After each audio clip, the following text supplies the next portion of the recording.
Hey everyone, so here we have the new OBD-AUS handheld device. It's a basic scan tool in full color that is relatively easy to understand and should help you diagnose the functions of your car. This is for all brands and all vehicles after 2008 that support OBD2 protocol. So let's get into it. So firstly, what you want to do is you want to take this cord up here and you want to find your OBD2 port, which looks like this. Then you want to take your cord and you want to just plug it in here.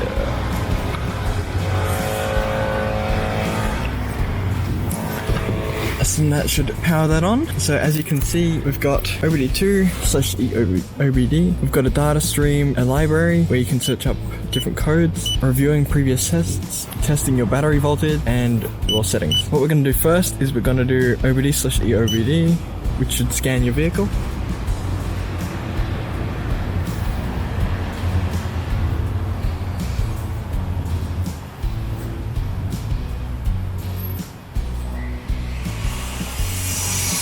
So what you want to do is you want to make sure you've got the ignition on before you do this, and to ensure that it will work correctly and actually be able to connect to your vehicle.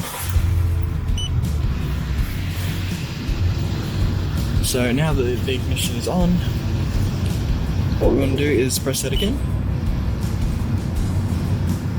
Codes found 0, monitors not applicable for, and then it'll bring you to a new menu where you can read the codes, clear, get freeze frame data, your I/M readiness,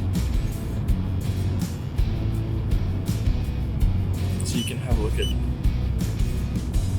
different areas and look at your vehicle info, have a look at your VIN number and calibration ID, look at the live data that's being outputted.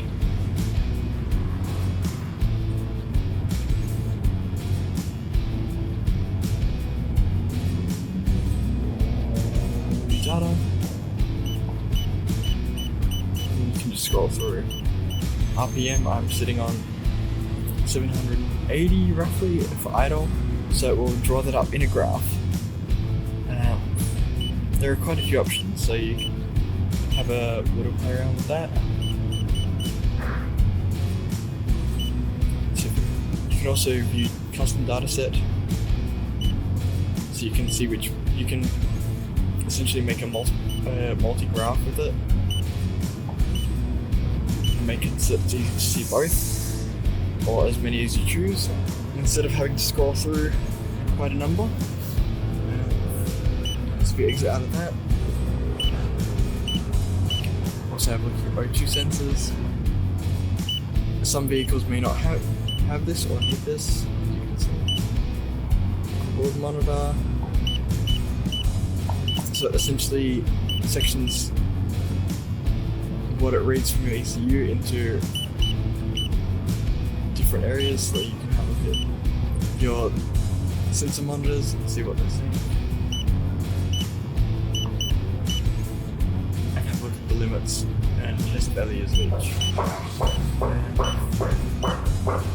We're going to freeze, data stored. So if we're going to read DDC, I have no codes, and then there's them. In mode 8, we can perform an evaporative system leak test,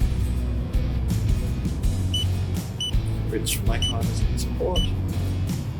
So if we go back and we go into voltage, it will show just a base number of how your battery's going. Review DTC, review data stream, so it will show you what you recorded.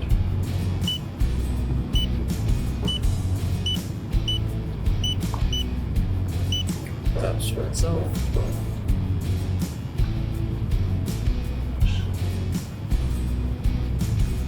And this should yield a similar result to going via the DDC. As you can see there, this is temperature.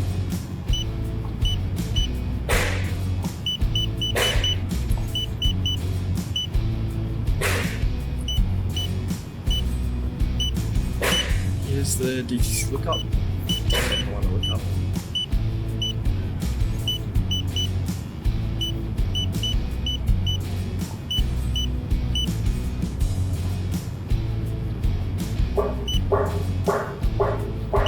So you can go through different codes.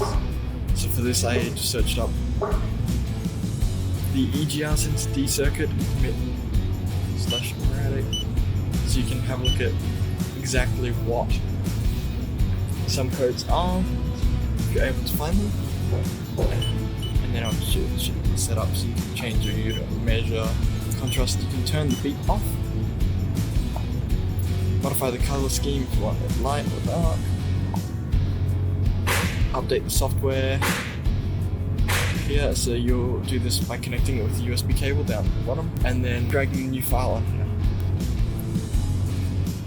Or installing the executable, and it should pick up. This can be updated. These updates should be on our page once we launch, if there is any. Yeah, that's pretty much it for what I can show you on this vehicle.